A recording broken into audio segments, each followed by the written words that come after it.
right, so I have 1 o'clock and that's our start time. So we're going to go ahead and get started this afternoon. Welcome to all of you. My name is Becky Younglove and I'm a leadership development specialist over at the main HR department on the training and organizational development team. And I'm very happy to have you guys all with me this afternoon for this webinar on how we can lead with emotional intelligence during these times of true uncertainty and change. Just said real quickly. Hi and good afternoon. Welcome everyone. My name is Becky Younglove and I'm the leadership development specialist. I'm one of the ones on the human resources training organizational development team over at Maine HR. Welcome this afternoon. We're excited to have you join us for our webinar on how we can lead with emotional intelligence during these times of true uncertainty and change like we've never seen before. I want to just start off by saying, welcome. And also, I just want to let you know that we will be recording this session. We want to make sure that we're able to post it up on our website so it's available for others as well. All right, we're going to go ahead and share my screen with you. All right. So in my role as a leadership development professional, I have the pleasure of working alongside many amazing leaders throughout the University of Florida. And there's always one very common response when we talk about change, and that is that change is constant here at the University of Florida, as it is in many organizations. And typically, we're really striving to bring about change around us. Oftentimes as leaders, it's one of the things that we're charged with, right? We need to speed up processes or find more efficient or effective ways of doing things, or maybe there's problems or issues that need to be solved. So we use change to help us to improve in those ways. Oftentimes it's really meant to help us move the organization forward in some way. But these are not normal times that we're experiencing here, right? And change is not easy even during those normal times. It's hard for leaders to create the conditions where you really have the motivation and the momentum to help folks to process and move with change. But as Dorothy from The Wizard of Oz said, this doesn't look like Kansas anymore, Toto. This is definitely not our normal, regular, organizational change that we're experiencing right now.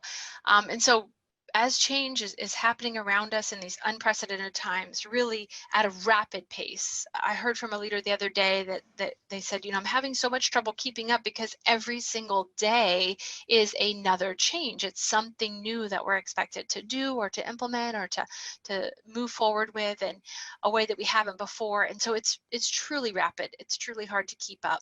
And now more than ever, leadership is going to be critical in order to help our organization to really move with this change in these times of uncertainty. And your team is looking up to you as their leader. They're looking up to you for answers. They're looking up to you for clarity and for hope, some sense of certainty when there's so much uncertainty in the world around us right now. And I've heard this said so many times lately, it's almost become like the catchphrase, we're all in this together, right? But, the answer to that truly is yes and no, right? Because even though we're all dealing with similar changes as far as, normal life is different for everyone, and we're all having to navigate and work differently in our spaces of our homes, and shopping, it looks very different, and childcare looks very different, right? But each person's reality is unique for them, right? Some of us are dealing with kids that are at home that are very young, that need a lot of care. Some of us have kids at home that are in need of homeschooling, and that's sort of starting to wrap up as we move towards summer and try to make plans for what will that look like.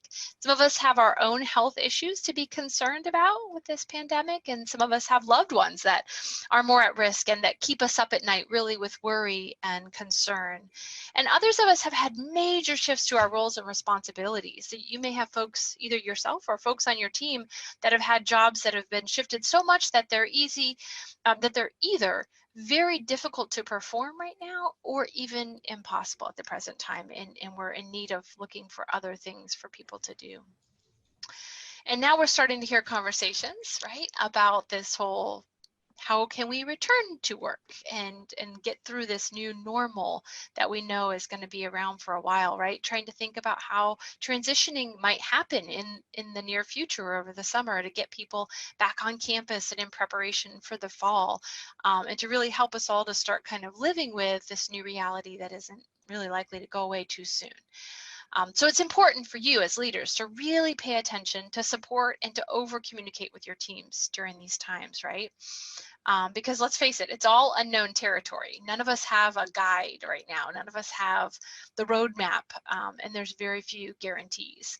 And when you're leading during these very uncertain times and rapid change times, it can bring about a lot of feelings for you yourself as much as it does for your team and those you're trying to lead, right? Feelings of fear, feelings of anxiety, maybe even confusion. You may feel a little off your game, that you're not able to perform at the same level that you once were. And sometimes that can lead to inaction or missteps, mistakes along the way. We're all human and we're going to make them. So it's likely happened to many of you already, where you felt like, gosh, I'm always on my A game, but right now, that was a misstep, you know, and I'm having to deal with the feeling of I'm not usually somebody who does that, you know. And for some of us, both as leaders and also within your teams, it can lead to this feeling of complete paralyzation where we're not able to move forward, or at times we feel paralyzed and just like we're not okay. And that's okay as well. So we'll talk a little bit about that today and how we can really kind of leverage some of these areas of emotional intelligence, which is not new for many of us. If you've been to any of our trainings on emotional intelligence or you've perused the topic at all, there's really a lot to be said for those that are able to develop and get better in this area. And for a lot of us, we see the impact in leadership is really that it sets apart good leaders from really great leaders. And in this time of uncertainty and change, you have a unique opportunity to really rise above and show that you have what's within you to be the best leader that you can be. And our goal here is not to just survive, right? But to come out stronger, to help our teams to come out stronger on the other end. So let's start off by taking a quick poll. This is a webinar, so it's a little different for me. It's not as interactive as I like my sessions to generally be, but I'd like to hear from you guys, both in the chats today a little bit, and also we're gonna launch this quick poll. So here's what I'm gonna be asking you. When you think right now about what is the most challenging aspect for you personally, is it navigating work-life balance? Is it checking in with your employees? Is it taking care of yourself or communicating changes? I'm going to launch a poll for you and I want you to just take a moment to reflect on that, and you have to pick just one. Which one do you think is the most challenging during these times? And then I'll show you guys the results. You should see that poll pop up on your screen at this time. I'm going to wait a few moments while we have everybody kind of click in and respond. We're at just about 60%. Which one is the most difficult for you right now? Just another second.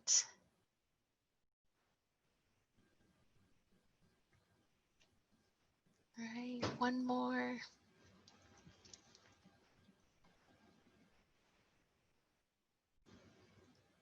All right, most difficult for you at this time. And here's what we see. It looks like for you guys, navigating work-life balance is the highest rated area that's challenging for you at this time. And I would agree. I think that for me, that has been one of my biggest challenges, and having enough compassion for myself to recognize when I'm not doing a good job and I don't feel like, you know, things are going the way that they should, and having a little grace toward myself, trying to remind myself it's okay. We're all going to kind of get through this, and you're going to have good days, you're going to have bad days, you're going to feel like you're failing everywhere in your life at times. But right now, that is definitely something that's really true for a lot of us, and I would say for your teams as well. And then it looks like, you know, a nice split here between taking care of yourself and communicating challenges, which we also know is really challenging during this time. Making sure that you're taking that time for yourself. We'll talk a little bit more about that this afternoon, but also in the communication aspect of leadership, really overly communicating with your teams in a way that helps them to understand what you know, what you don't know, and on a regular basis, and allowing time for them to process and get through that also. So let's start off by looking at that change component. A lot of you may be familiar with our visual graphic of the change cycle. I just wanted to take a little time here at the beginning to just kind of think about how this change cycle applies to this space of emotional intelligence. And really there's a very tight connection between those that are able to really navigate emotional intelligence competencies well, and your ability to kind of move through these change cycle stages. And so I just want to take a brief moment to kind of talk through the change cycle so that everyone has a good understanding of it. I'll be very brief, and then the ways in which we as leaders can then move into this space of helping our teams to move through. So when we experience a change in this, this period of time that we're in right now, this change is not one that we're initiating ourselves. And so what we know about change is that when we initiate ourselves, it is a little easier. It doesn't mean that we don't move through these same stages, but oftentimes at a more rapid pace. It's a little easier to move with change that you've initiated yourself, partly because you recognize that, you're the one that asked for it. But in times like this, right, we didn't ask for this change. We didn't say, hey, we'd like the whole university to just, transition to a work from home environment and stay locked up in quarantine for weeks and weeks and weeks on end with our families and all the other issues that come along with that. So really what we see here at the beginning is that there's an initiation of some sort of a change. And then the change cycle follows the format of a stoplight, because it really signals for us what happens during the different changes. So you'll see there's a red in the beginning in stages 1 and 2, just like a stoplight. When you see red, you completely stop. And that's what we oftentimes see happen during stages 1 and 2. We hear about this change starting next week. We're all going to be working from home, right? And the first thing that we start to think about is, oh my gosh, how is this going to work? I can't work from home. I don't have what I need there. I don't have a space. I don't have the materials. I start to feel this sense of fear and even a sense of loss, in that we're going to experience less of what we know right now in our normal state of being. And so oftentimes that can leave us feeling paralyzed and really kind of stuck in our tracks.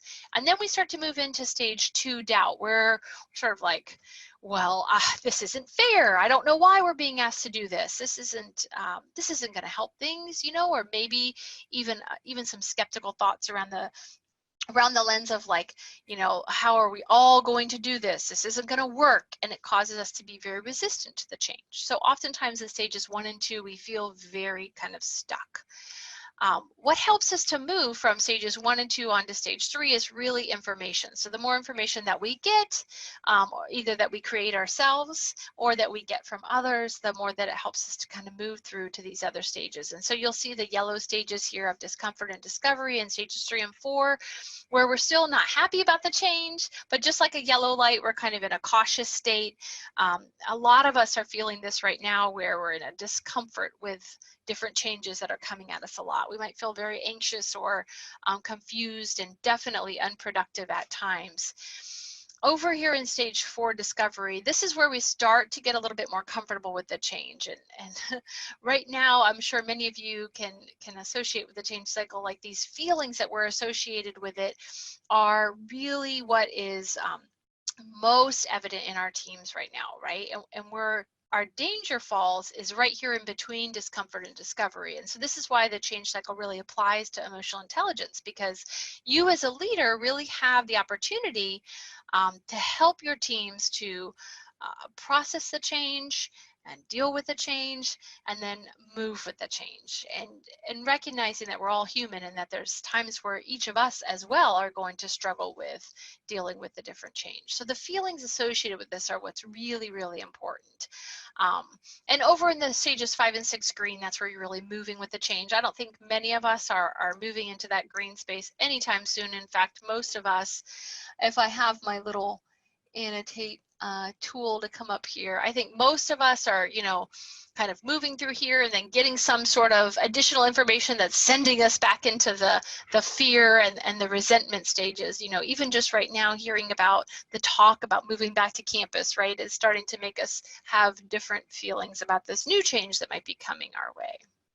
So I think that's helpful just in kind of setting the stage for talking more about how emotional intelligence can play a part in our experiences with the change that we're dealing with right now and this uncertainty that we are also navigating at the same time. So when we look at the definition of emotional intelligence, it's really this ability to recognize and understand not only your own emotions, but the emotions of others, right? And then being able to really navigate that emotional space in a way that's most effective and most productive for all that are involved so that the relationships are really at a good place, okay? And when we look at this definition of emotional intelligence, it's the basic level of awareness that we have within our own emotions that is really foundational. Our emotions do drive our behavior and they impact those around us. There's not any real way to get rid of that, even as much as some of us might wish that we did at times. This can be very positive and at times, sometimes negative. So it's really learning how to manage your emotions and then those of others as well, especially in these times when we're experiencing such extreme pressure and stress, because we know that that doesn't always bring out our best side. So emotional intelligence can be particularly helpful when you're trying to do things like give feedback or receive feedback. And right now in a virtual space, right, trying to remotely help to find out what's going on for your people and how can you help guide them and give them direction, but in a way that doesn't make them feel that you're trying to control their work so much, you know, in a micromanaging sense. And that's a delicate fine line to walk, right? Emotional intelligence helps you to be able to meet tight deadlines, to be able to be successful in that achievement way. It also helps with challenging relationships if you're trying to navigate challenging relationships either because of conflict or maybe because of different personalities. Emotional intelligence right now can help you to be more resourceful in an environment when you might not have all the resources that you wish that you had or that your teams wish they had. And it also helps us to deal with change, especially in the sense of setbacks and failure, which are no doubt a part of many of our lives right now. And recognizing that you're not alone in that is really important. So there's a conceptual model that comes from the work of Daniel Goleman, who's kind of the guru of emotional intelligence, right? And he describes this model of awareness that leads to our actions, both for ourselves in our relationships with others, and the way in which we manage those emotions can really help us to lead more effectively. Make sure I have my little model thing over here so I can point in my model. Awesome. So, you know, we start off with this sense of really being aware of our own selves, but then moving into our awareness of others. In our own awareness, it's how do we manage our emotions and we manage our reactions, and we manage the different challenges that we face. And then with others, it's our ability to manage those relationships so that we have the positive impact that we need to have with our teams. But right now, our times, they're challenging, more so than ever, right? It's hard. And we're all human. And that's one of the biggest pieces that I think we need to all recognize is that, you know, you might have had a day or two or three where you really felt overwhelmed or really frustrated by a message that you received, maybe some new information that you knew you had to share with your team at some point and you didn't know how because it was going to be disappointing. You might have felt confused or even downright sad. And all of those things are okay. Because as a leader, it's really not about, in this self-awareness sense, especially in self-management, it's not about you suppressing those emotions and holding them in and not showing them at all. But it is about managing them in a way that helps you to still instill trust in your team and get the results that you want to get. So thinking about how we can provide a little time and space for our teams. And when we're talking about the impact of some of these decisions and the communication aspects of things, it's okay for you as a leader to be like, you know what? I'm having a hard time processing this information as well. It's a little bit confusing for me, but I want to assure you I'm going to get, as much detail as I can when it's readily available, and as soon as I have that, I will share it with you. And being really transparent about what you do know and what you don't know at this time, because the truth of the matter is that's changing on a daily basis. And it's okay to even say that, right? Like, we don't have solid guarantees about a lot of things. And you can be open and honest with that in your communication with your teams, but in a way that also helps them to know that at times there's going to be a lot that you know and that you can share with them, but when there are times that you don't know, you're going to say to them, at this time, I don't have an answer to that. I don't know that information. And that sometimes can just be comforting to those that are around you, right? It helps them to understand that you're sharing as much as you can. So when we look at this conceptual model and the components of emotional intelligence, and just some examples and helpful tips maybe that you can pick up to use in increasing your leadership effectiveness, especially during these times, right? We start off by thinking about our own personal competencies, so self-awareness and self-regulation components. And then we build into this piece of social awareness and relationship management. And the reason why it's very important to recognize that personal competencies related to emotional intelligence comes first is because now more than ever, you have to recognize where you're at with things, right? How you're feeling about things, because you've likely all had moments where you haven't felt like yourself. You haven't felt really comfortable with some of the changes that you've been asked to move forward. And so recognizing that you're experiencing those feelings and that you're moving through that change cycle, that you're having to process some of these things also and gain more information and get to a place where you're comfortable enough to share with your team and talk about next steps is really critical. We can't help others unless we first, help ourselves, right?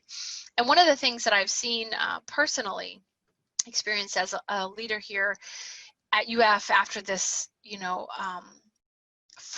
first component of this crisis that we've gone through is that, there's a bonding that's starting to happen even now as a result of our experience from this crisis.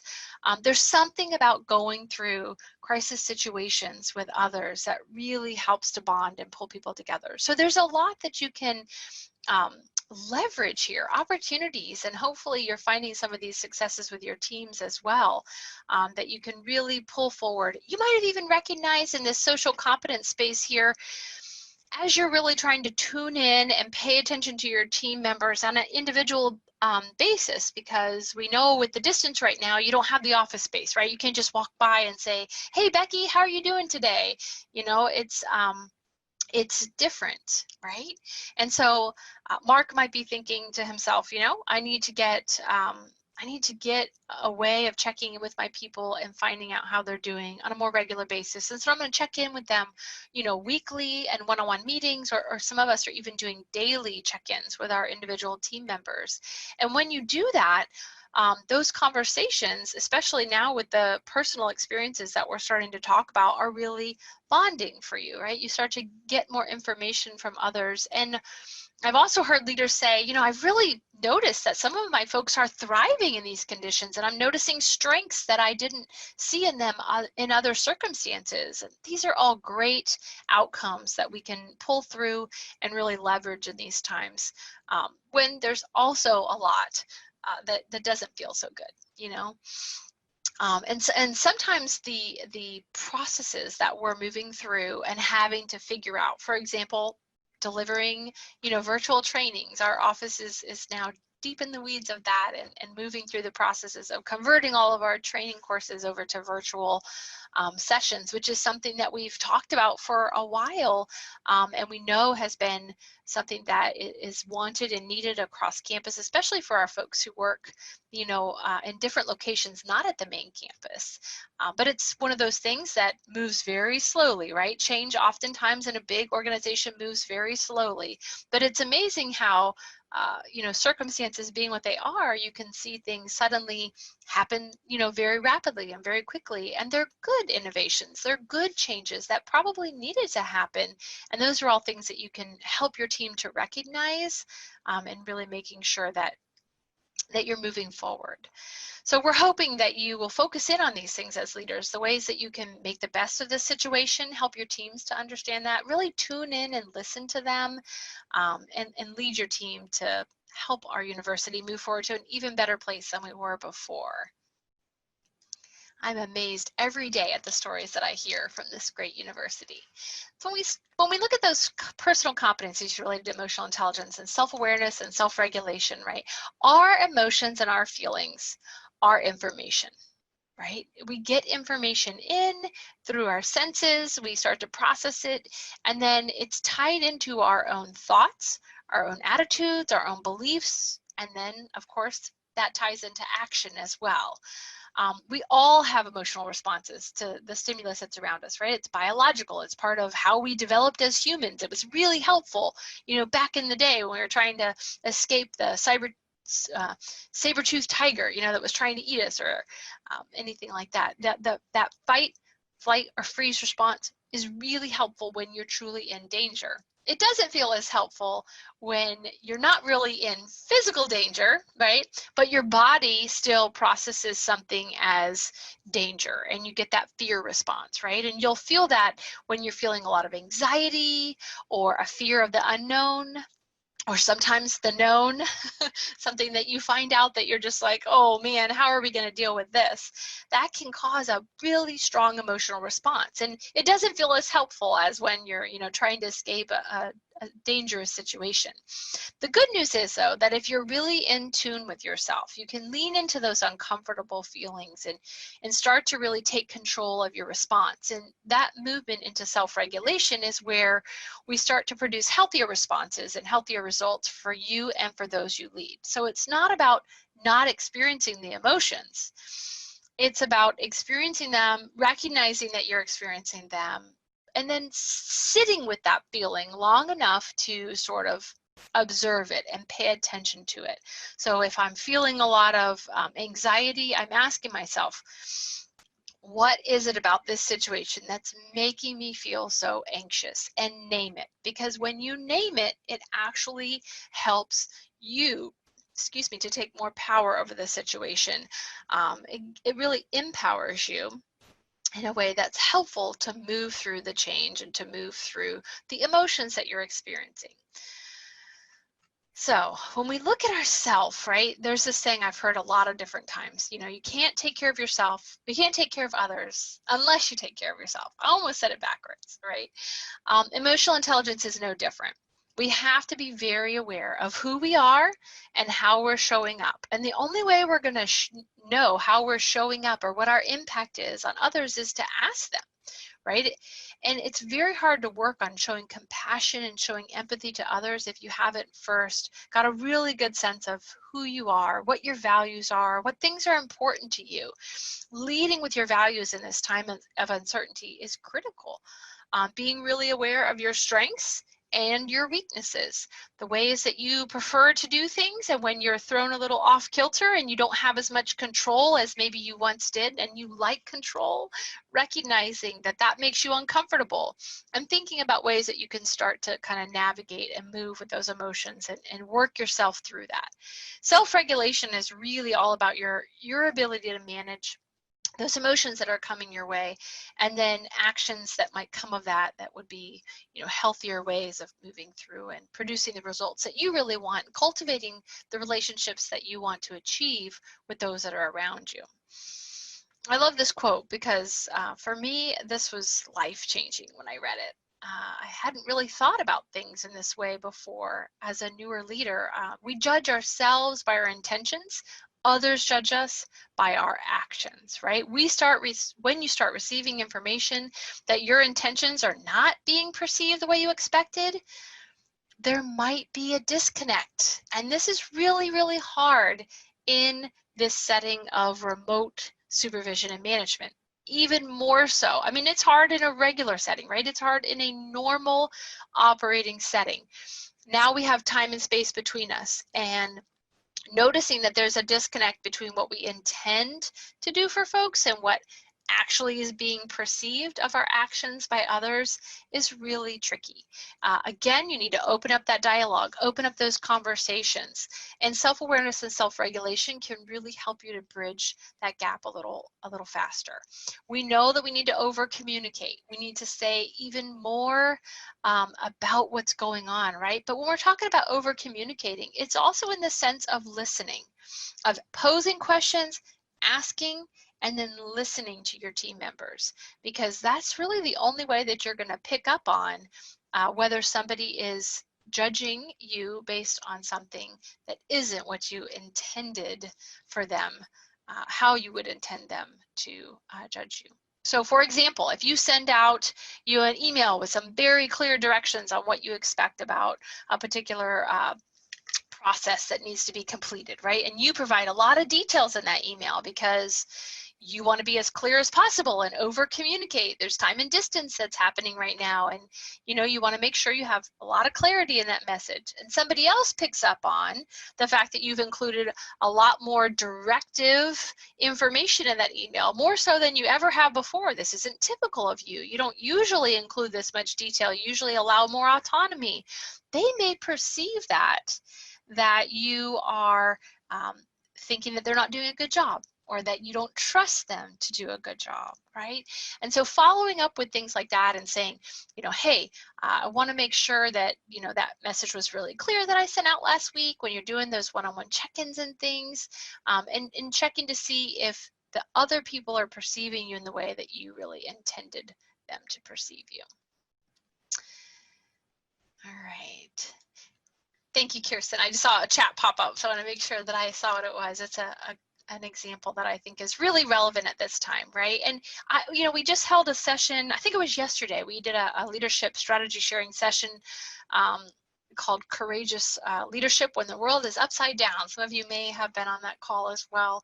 We had some leaders that came on and really talked openly and honestly about the struggles that they're faced with right now and the ways that they're kind of navigating this unknown territory that we're all in. And one of them said that, this is one of the fears that she has, is that her team is going to feel like she's micromanaging them, so then she might hold off on providing too much information, and then it turns out that they didn't have enough clarity, right? So there's this delicate dance.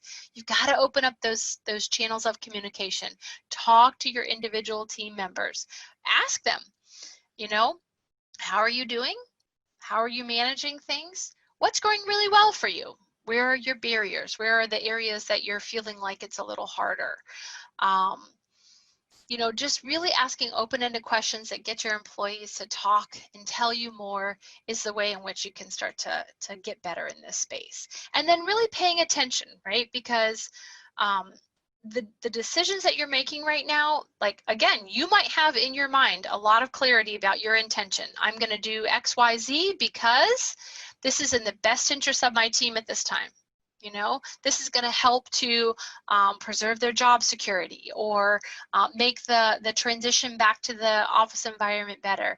Talk about your intentions. The best way for people to know your intentions is for you to say them. Hey, I don't intend to come across in a way that I'm being so directed that I'm telling you everything that you need to do. But on the other hand, I want to make sure that you understand what's needed, because we haven't had an opportunity to sit down and talk through this. So, talk to me about what's clear, talk to me about what's not clear, and making sure that they understand your intentions, and then asking those questions and listening, truly listening to their responses. You can pick up on clues from other people, right? If you're doing video conferencing, you can sometimes see it in their affect. Maybe they're a little quieter, maybe they're even like crossing their arms or have a different body language.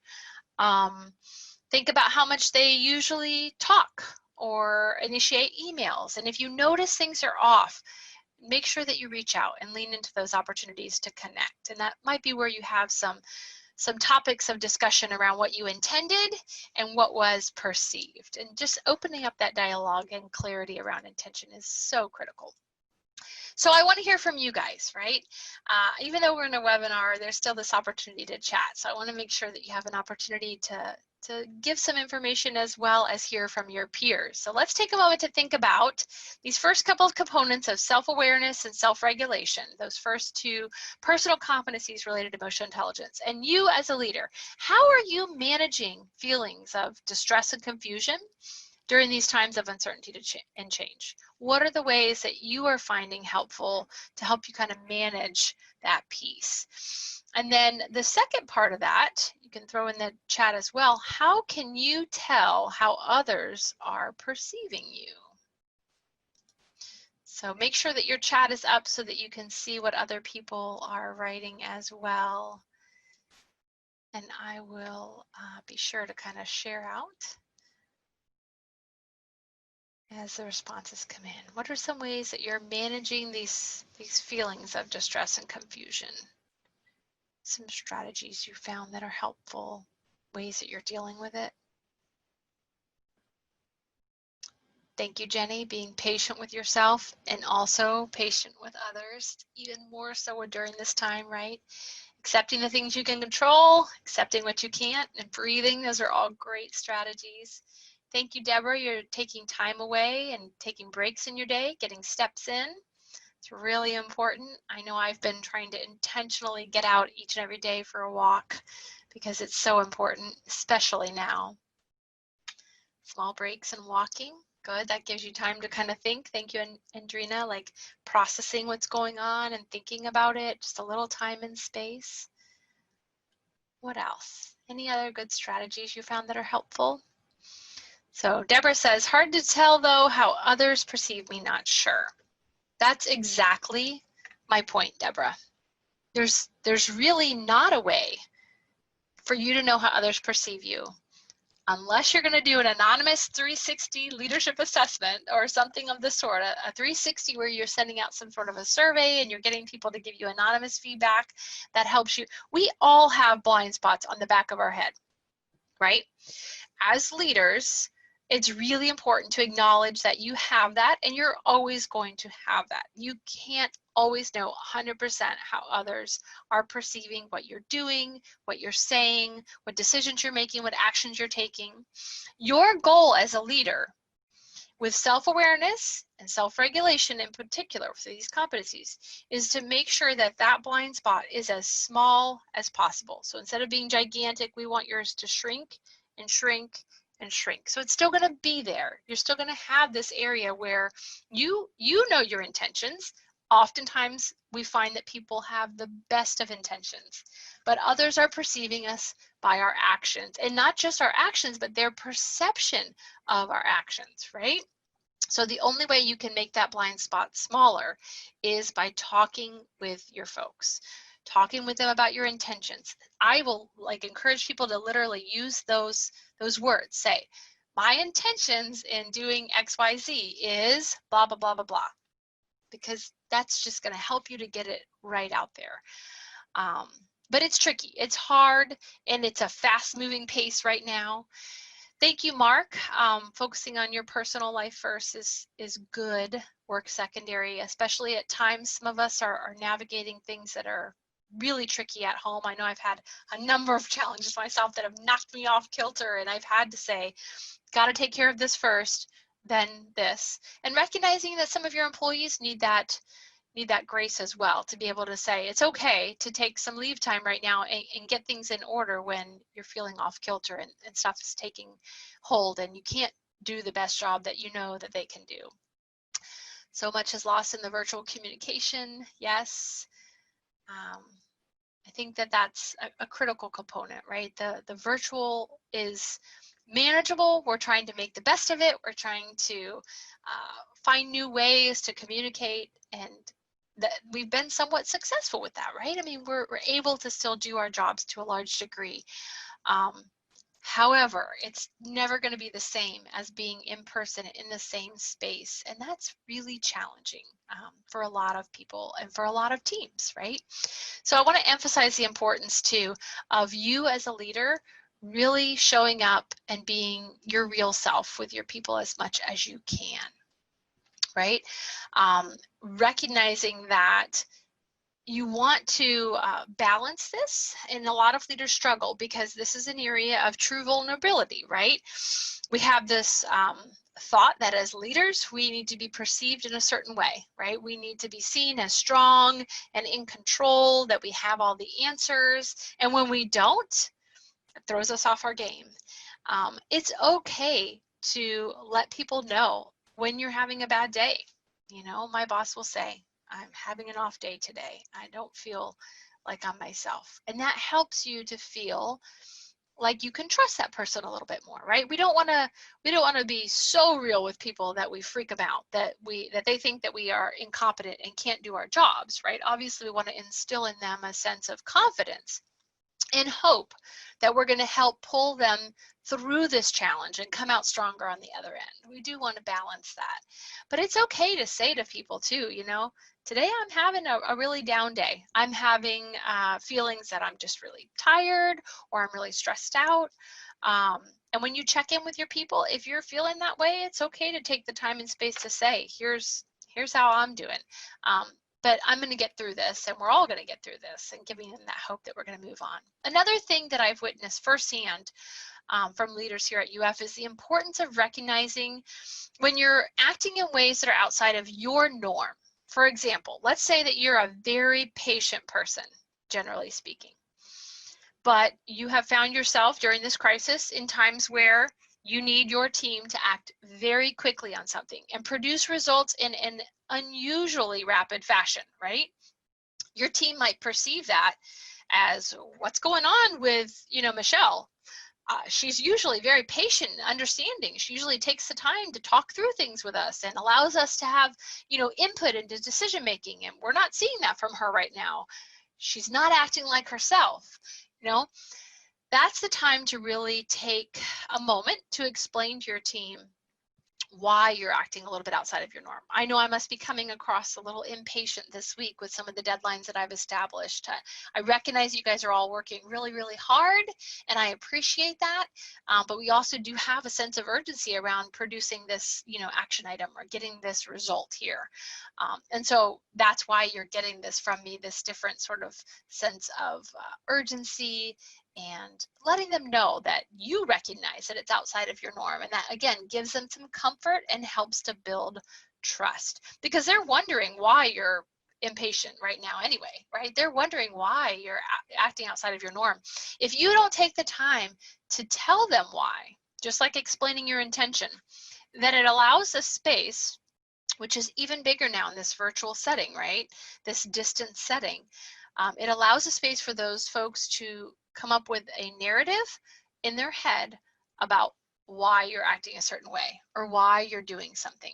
So I think that's one of the most important things for leaders to really spend time thinking about, is if you don't help create that narrative or that story for your team, they're going to create one, because that's just human. We're going to think about things that are happening. We're going to take in information and we're going to make sense of it. We're going to make connections on our own. Those connections may be wrong. And so the only way for you to really help right that ship is to talk to your folks about it, and being authentic with them and showing them some vulnerability at times, and being open with the fact that, you know, we all make mistakes. So if there's been a misstep or a mistake that you've made, just openly sharing that with them can actually help build trust and instill a stronger relationship with you and your teams.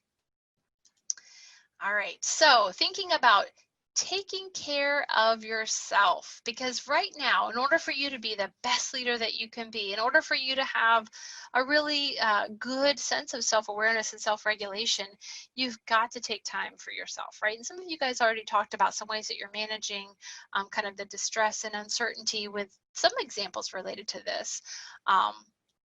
But really taking the time to get out and enjoy nature, do some physical activity, encouraging your teams to do the same. You know, if you can get out and have a walking meeting, do so. You know, allowing them the time and space that they need also, and the grace to be able to take care of themselves is really important. But you need to take care of yourself first. You need to recognize when maybe you're having a moment of uncertainty and you're having a reaction. Maybe it's a racing heart or a tightness in your stomach. You've just received some news that you don't know what to do with, or a challenge that you know you're going to have to rally your team around trying to figure out, and you're nervous about it or you're anxious about it. Recognizing that you need to take the time, get out in nature, take a walk or go for a run, journal, write out some of what you're experiencing and get it out in paper. What your frustrations are, what your worries are, taking the time to really just think through your own thoughts and meditate. These can be some very helpful strategies. Anyone else have any other strategies that they have found really helpful as well during this time?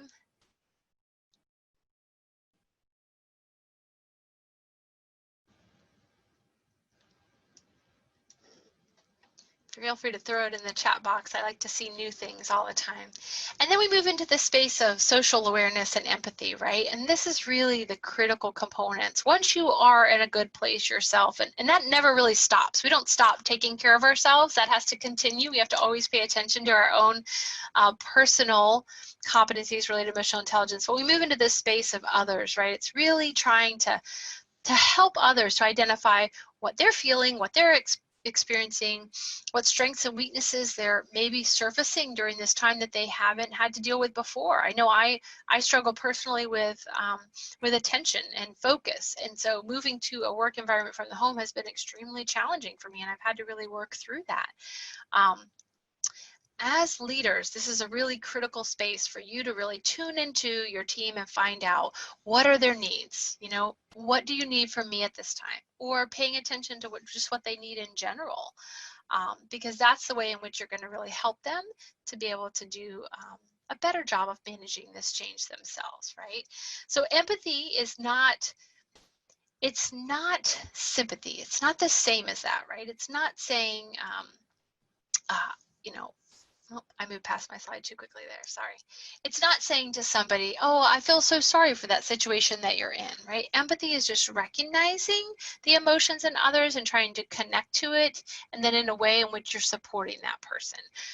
So they're maybe feeling a time of extreme letdown or difficulty, maybe in a personal situation. It's expressing to that person, I can see that this is a very challenging, difficult time for you. And allowing them then that space to just talk through that. Or it seems like this project has been very frustrating.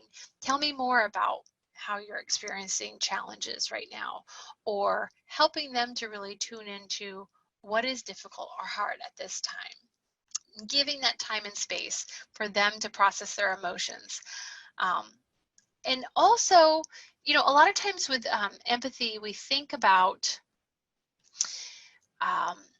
and I love this quote. It comes from Brene Brown, who's a professor and an author that wrote several books on related topics and studied a lot around vulnerability and shame.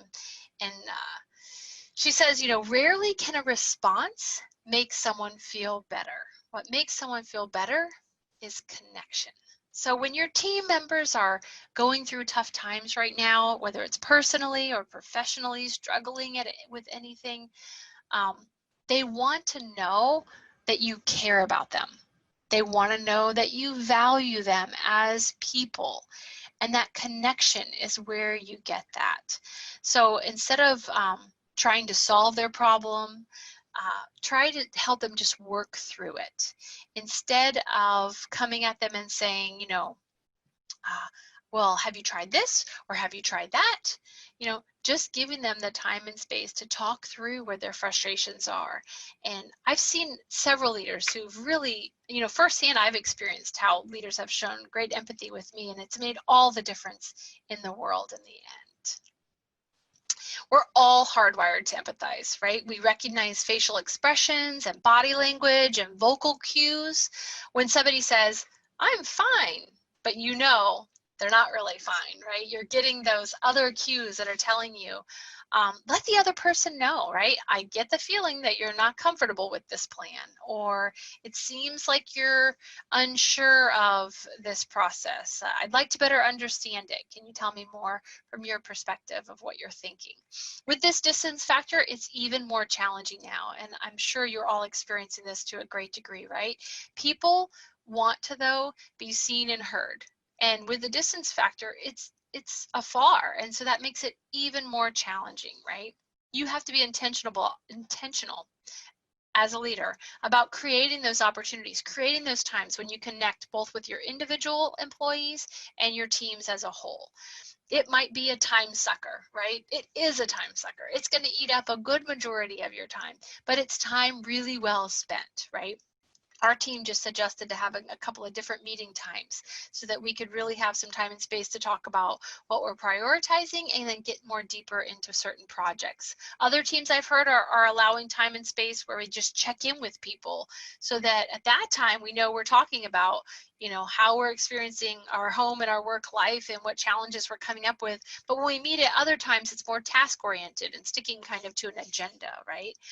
So this really helps people to stay more connected and supported with the work as well. I know I'm at the end of my time, just a couple minutes over actually, but if you have any additional thoughts or questions, please feel free to throw those up into the chat. This was just a quick webinar to kind of talk you through some of those emotional intelligence components and hopefully share some ideas about ways in which you can really kind of cultivate and improve in this space. I think that you'll find that paying attention to these areas is going to really lead to greater success for you as a leader. You're going to see that your relationships improve, that your teams appreciate and have more trust in you. And that's really critical for all of us during this time. So thank you so much. And I hope you have a great afternoon. We appreciate you joining us at this time.